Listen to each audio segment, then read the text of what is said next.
دو سفید کے lighter shade جو ہوں گے اور ایک جیلی کا خوبصورت اسٹرابری شیڈ جو اس کی تیب میں جو ہوگا وہ بہت ہی خوبصورت دکھائی دے گا، اور یہ کھانے میں بھی بہت لذیذ ہے۔ اس کو کہتے ہیں اسٹرابری ٹرپل ڈیکر، اور بہت آسان ہے، بڑے آرام سے بن جاتا ہے، مہمانوں کو بھی بہت اچھا لگے گا، آپ کے ٹیبل کی بھی رونق بڑھائے گا، اور جو ہے یہ خوبصورتی کے ساتھ اور لذت کے ساتھ جو ہے آپ کی جو سلیقہ ہے اس کا صحیح سے جو ہے وہ منہ بولتا اظہار ہوگا۔ یہ تو تھی آج کی ہماری ریسیپی، آپ کو بتایا میں نے آج کے دن کی مناسبت سے، آج کے دن کی مبارک جو حیثیت ہے اس کے حساب سے آپ کو آج میں نے ڈیزرٹ کا بتایا۔ ویسے تو مجھے پتہ ہے کہ تمام بہنوں نے بہت ساری ڈیزرٹس بنائی ہوں گی، بہت مزے کی، اور پھر ایک دوسرے کے گھروں میں بھی جاتی ہیں تو وہ ایک دوسرے کی جو تھوڑا ٹیسٹ جو ہے وہ چینج ہو جاتا ہے، اور زیادہ مزہ آتا ہے دوسرے کی بنائی ہوئی جو کھانے کی چیز ہے اس میں، کیونکہ اپنے ہاتھ کی بنی ہوئی روزانہ کھا کر جو ہے وہ بندہ بور ہو جاتا ہے، لیکن پھر جب آپ کے فرینڈس کی طرف سے، آپ کی فیملی کی طرف سے آپ کو نیاز آتی ہے تو اس میں ایک عجیب سا مزہ آتا ہے، اور ظاہر ہے اس میں روحانیت بھی شامل ہوتی ہے۔ تو یہ تو تھی ہماری آج کے پکوان کی ڈش، اور ہمارا جو اس آور کے بعد انشاءاللہ آپ سے فون لائن کھولیں گے ہم 11 بجے کے بعد، اور آپ سے بات چیت کرتے رہیں گے۔ اور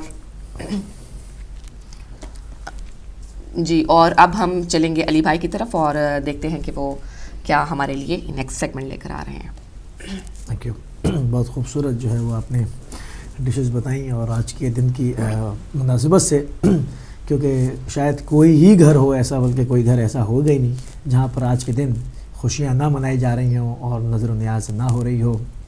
جو آج کے دن ہے ہی ایسا، اس سے بڑی مطلب یہ ایسا عید کا دن ہے۔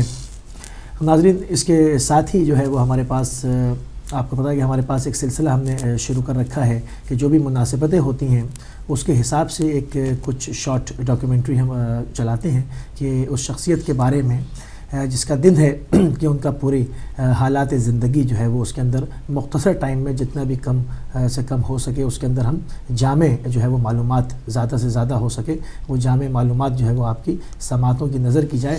تو آج بھی ایک شارٹ کلپ ہمارے پاس ہے، امید ہے کہ آپ کو پسند آئے گا۔ چلتے ہیں شارٹ کلپ پر۔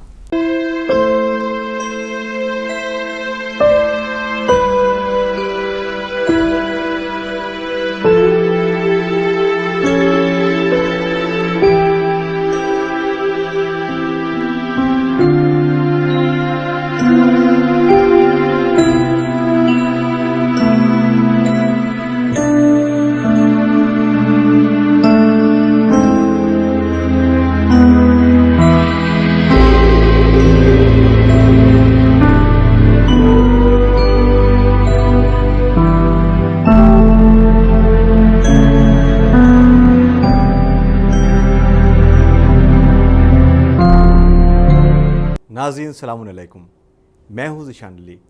پروگرام اسلامک کیلنڈر میں آپ کا خیر مقدم ہے۔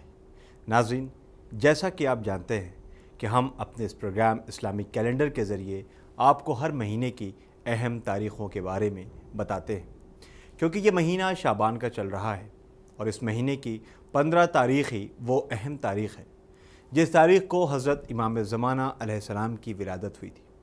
تو آئیے اس اہم تاریخ پر کچھ روشنی ڈالنے کی کوشش کرتے ہیں، تاکہ جو لوگ نہیں جانتے انہیں بھی معلوم ہو جائے کہ اس تاریخ کی اتنی اہمیت کیوں ہے۔ ناظرین، ہمارے امام زمانہ علیہ السلام، جن کا نام امام محمد مہدی ہے، آپ سلسلہ عصمت کی 14ویں اور حضور صلی اللہ علیہ وآلہ وسلم کی نسل سے سلسلہ امامت کی 12ویں کڑی ہیں۔ آپ کا لقب مہدی اور کنیت ابو القاسم ہے، جو سرور کائنات رسول اسلام صلی اللہ علیہ وآلہ وسلم کی رکھی ہوئی ہے، اور آپ کے مشہور القاب مہدی، حجت اللہ، خلف الصالح، صاحب العصر، صاحب الامر، القائم الباقی اور المنتظر وغیرہ ہیں۔ آپ کے پدر بزرگوار کا نام حضرت حسن عسکری علیہ السلام ہے، جو 10ویں امام علی نقی علیہ السلام کے فرزند ہیں۔ آپ کی مادر گرامی کا نام نرجس خاتون ہے، جو قیصر روم کے بیٹے اور جناب عیسیٰ علیہ السلام کے ایک حواری شمعون کی نسل سے تھیں۔ اس عظیم المرتبت خاتون کی عظمت کے لیے اتنا ہی کافی ہے کہ ہمارے 11ویں امام حسن عسکری علیہ السلام کی پھوپھی جناب حکیمہ خاتون، جو خاندان امامت کی ایک بزرگ خاتون تھی، انہوں نے آپ کو اپنی اور اپنے خاندان کی سرداری کا خطاب دیا ہے اور اپنے کو ان کی خدمت گزار سمجھتی تھیں۔ بہار الانوار جلد 51 پیج 12۔ ناظرین، حضرت آدم علیہ السلام کی خلقت سے پہلے پنجتن پاک اور دوسرے معصومین کی طرح آپ کا نور بھی خلق ہو چکا تھا۔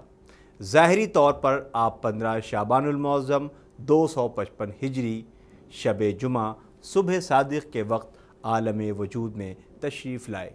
آپ کی ولادت باسعادت کے بارے میں امام حسن عسکری علیہ السلام کی پھوپھی جناب حکیمہ خاتون کا بیان ہے کہ میں ایک دن معمول کے مطابق امام حسن عسکری علیہ السلام کے گھر گئی تو انہوں نے فرمایا، اے پھوپھی، آج آپ یہیں قیام فرمائیں، اس لیے کہ خداوند عالم نرجس خاتون کے بطن سے مجھے ایک فرزند عطا کرنے والا ہے۔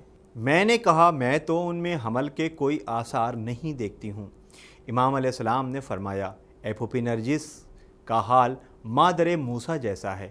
جس طرح حضرت موسیٰ علیہ السلام کا حمل ان کی ولادت سے پہلے ظاہر نہیں ہوا، اسی طرح میرے فرزند کا حمل بھی بوقت ولادت ظاہر ہوگا۔ جناب حکیمہ خاتون فرماتی ہیں کہ امام حسن عسکری علیہ السلام کی خواہش پر میں نے اس شب انہی کے گھر قیام کیا اور آدھی رات کے بعد نماز شب میں مشغول ہو گئی۔ نرجس بھی اٹھیں اور وضو کر کے وہ بھی نماز کے لیے مصلی پر بیٹھ گئیں۔ انہیں ٹھیک ٹھاک دیکھ کر میرے دل میں یہ خیال پیدا ہوا کہ سحر کا وقت قریب ہے اور امام علیہ السلام نے جو فرمایا تھا وہ ابھی تک ظاہر نہیں ہوا۔ اس خیال کا پیدا ہونا تھا کہ امام حسن عسکری علیہ السلام نے اپنے حجرے سے فرمایا، اے پھوپھی، مایوس ہونے کی ضرورت نہیں، حجت خدا کے ظہور کا وقت بہت قریب ہے۔ امام علیہ السلام کے اس کہنے پر میں جناب نرجس خاتون کے حجرے کی طرف تیزی سے آگے بڑھی۔ ابھی چند لمحے بھی نہ گزرے تھے کہ میں نے دیکھا کہ سارا گھر روشن و منور ہے اور ایک مولود سجدہ خالق میں ہے، جس کے داہنے بازو پر جال حق زاق الباطل لکھا ہے، جس کا مطلب ہے کہ حق آ گیا اور باطل تو جانے والا ہی تھا۔ اس کے بعد میں نے مولود کو گود میں اٹھا لیا، کیونکہ آنے والا بچہ ولادت کی تمام تر آلائشوں سے پاک و صاف، طیب و طاہر تھا۔ اتنے میں امام حسن عسکری علیہ السلام نے اپنے حجرے سے آواز دی، اے پھوپھی، میرے فرزند کو میرے پاس لے آئیے۔ میں امام حسن عسکری علیہ السلام کے بلانے پر بچے کو آپ کے پاس لے گئی۔ آپ نے بچے کو اپنی گود میں لیا، سر پر ہاتھ پھیرا، پیشانی کا بوسہ لیا اور رسول اللہ صلی اللہ علیہ وآلہ وسلم کی سیرت پر عمل کرتے ہوئے آپ نے بچے کے داہنے کان میں اذان اور بائیں کان میں اقامت کہی اور اپنی زبان بچے کے دہن میں دے دی۔ جب بچہ سیر و سیراب ہو چکا تو آپ نے بچے کو مخاطب کر کے فرمایا، کچھ پڑھو۔ بچے نے حکم امام پاتے ہی بسم اللہ کہہ کر سورہ قصص کی 5ویں آیت پڑھی۔ ہم چاہتے ہیں کہ زمین پر جو لوگ کمزور ہیں ان پر احسان کریں، انہیں پیشوا بنائیں، مالک قرار دے اور انہیں روئے زمین پر پوری قدرت عطا کریں۔ سورہ قصص آیت 5۔ پھر بچے نے حضرت رسول خدا صلی اللہ علیہ وآلہ وسلم پر درود بھیجا اور کہا کہ میں گواہی دیتا ہوں کہ اللہ ایک ہے، اس کے سوا کوئی معبود نہیں ہے۔ میرے نانا محمد صلی اللہ علیہ وآلہ وسلم اللہ کے رسول ہیں اور دادا علی مرتضیٰ حجت خدا ہیں۔ ناظرین، امام مہدی علیہ السلام نے 5 برس کی عمر تک اپنے والد امام حسن عسکری علیہ السلام کے ساتھ زندگی گزاری اور 260 ہجری میں اپنے والد کی شہادت کے بعد منصب امامت پر فائز ہوئے۔ منصب امامت کے لیے کم عمری کوئی تعجب کی بات نہیں ہے، کیونکہ امامت ایک عظیم خدائی منصب ہے جسے وہ اپنے مخصوص بندوں میں جسے چاہتا ہے بالکل اسی طرح عطا کرتا ہے جس طرح حضرت یحییٰ علیہ السلام اور جناب عیسیٰ علیہ السلام کو بچپنے میں نبوت عطا کی، اور جو شخص امامت کے شرائط کا حامل ہوتا ہے اسے اس منصب جلیلہ سے سرفراز کرتا ہے۔ ناظرین، اس میں شک کرنے کی ضرورت نہیں ہے، کیونکہ اللہ جناب عیسیٰ علیہ السلام کو گہوارے میں ہی نبوت عطا کر چکا ہے، جس کا ذکر قرآن میں موجود ہے۔ علامہ مجلسی فرماتے ہیں کہ حضرت امام مہدی علیہ السلام میں بہت سے انبیاء کے حالات و کیفیات نظر آتے ہیں۔ حضرت نوح علیہ السلام، حضرت عیسیٰ علیہ السلام، حضرت موسیٰ علیہ السلام اور حضرت ابراہیم علیہ السلام، حضرت ایوب علیہ السلام، حضرت یونس اور حضرت محمد مصطفیٰ صلی اللہ علیہ وآلہ وسلم کے صفات و کمالات سے آپ کی ذات آراستہ و پیراستہ ہے۔ غیبت کے بعد حضرت یونس علیہ السلام کی طرح آپ کا ظہور ہوگا، یعنی جس طرح وہ اپنی قوم کی نظروں سے غائب ہو کر ضعیفی کے باوجود نوجوان تھے، اسی طرح وقت ظہور آپ کی عمر بھی 40 سال کی ہوگی، اور حضرت رسول خدا صلی اللہ علیہ وآلہ وسلم کی طرح آپ بھی صاحب سیف ہوں گے۔ ناظرین، حضرت امام مہدی علیہ السلام کی امامت کا زمانہ اب تک 2 غیبتوں میں بٹا ہے، ایک زمانہ غیبت صغریٰ اور ایک غیبت کبریٰ، اور اس کی خبر معصومین کی زبان سے سنی جا چکی ہے۔ امام محمد باقر علیہ السلام نے یہ بتا دیا تھا کہ قائم آل محمد علیہ السلام کے لیے 2 غیبتیں ہیں، ایک بہت طولانی اور ایک اس کے مقابلے میں کم۔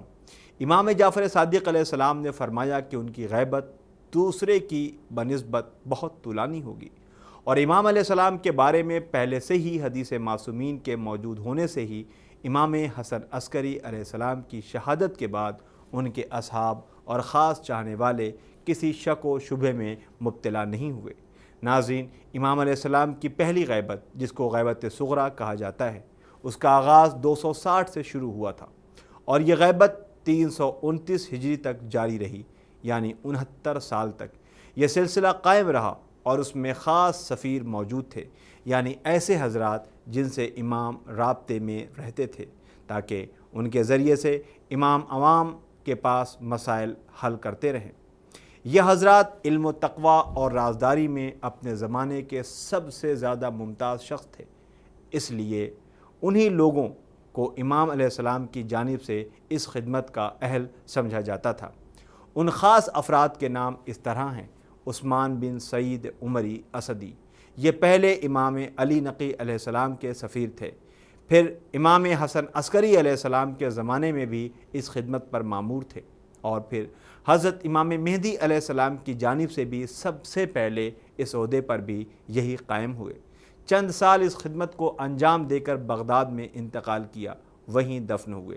اس کے بعد ان کے فرزند ابو جعفر محمد بن عثمان سعید عمری نے اس خدمت کو انجام دیا۔ ان کے انتقال کے بعد ابو القاسم حسین بن روح نوبختی نے اس ذمہ داری کو ادا کیا۔ ان کے انتقال کے بعد ابو الحسن بن محمد سمری نے یہ خدمت انجام دی۔ یہ آخری نائب تھے۔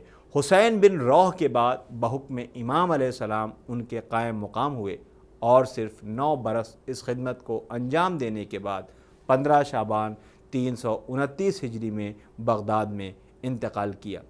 وقت آخر جب ان سے پوچھا گیا کہ آپ کا نائب کون ہوگا، تو انہوں نے کہا کہ امام علیہ السلام نے فرمایا ہے کہ اب اللہ کی مشیت ایک دوسری صورت کا ارادہ رکھتی ہے، اور اس بیچ میں لوگوں کی ذمہ داری ہے کہ وہ لوگ ہماری روایت بیان کرنے والے عالم باعمل کی طرف رجوع کریں، کیونکہ وہ میری طرف سے لوگوں پر حجت ہے، اور میں ان پر اللہ کی حجت ہوں۔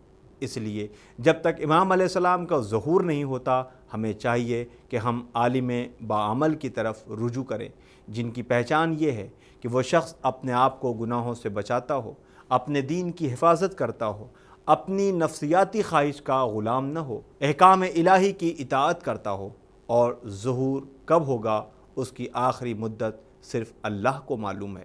ناظرین، اب آپ کی خدمت میں امام زمانہ علیہ السلام کے چند ذرّی اقوال پیش کرتے ہیں۔ اقوال ذرّی: امام علیہ السلام نے فرمایا، خداوند عالم نے مخلوقات کو بیکار نہیں پیدا کیا، اور نہ ان کو بے مقصد چھوڑ رکھا ہے۔ بحار الانوار جلد 53 پیج 194۔ آپ نے فرمایا، تم میں سے ہر شخص وہ کام کرے جس سے وہ ہمارے قریب ہو جائے، اور جو چیز ہماری ناخوشی اور ناراضگی کا سبب ہو ان سے دوری اختیار کرے۔ احتجاج پیج 498۔ آپ نے فرمایا، نماز سے زیادہ شیطان کی ناک رگڑنے والی کوئی چیز نہیں ہے، لہٰذا نماز پڑھو اور شیطان کی ناک رگڑو۔ بحار الانوار جلد 53 پیج 182۔ آپ نے فرمایا، خدایا ہمارے علماء کو زہد و نصیحت کی اور علم حاصل کرنے والوں کو علم حاصل کرنے کی کوشش اور دلچسپی کی توفیق عطا فرما۔ سننے والوں کو پیروی اور نصیحت قبول کرنے کی توفیق دے، ہمارے بیماروں کو شفا اور سکون عطا فرما، ہمارے مردوں پر مہربانی اور رحم فرما، بزرگوں کو سکون و وقار عطا فرما، جوانوں کو توبہ و استغفار کی توفیق دے، عورتوں کو حیا و عفت عطا کر، مالداروں کو انکساری اور سخاوت کی توفیق مرحمت فرما، فقیروں کو صبر و قناعت عطا فرما۔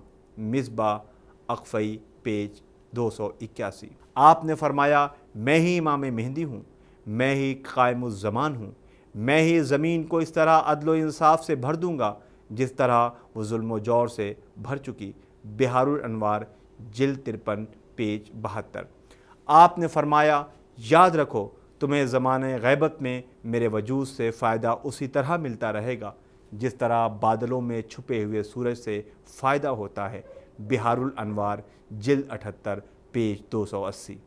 ناظرین، اب ہمارے پروگرام کا وقت ختم ہو رہا ہے، آئیے مل جل کر دعا کریں کہ اللہ اپنے آخری نمائندے اور ہمارے آخری امام کا ظہور جلد سے جلد ہو اور وہ زخموں ناانصافی سے بھری ہوئی دنیا کو عدل و انصاف سے بھر دے۔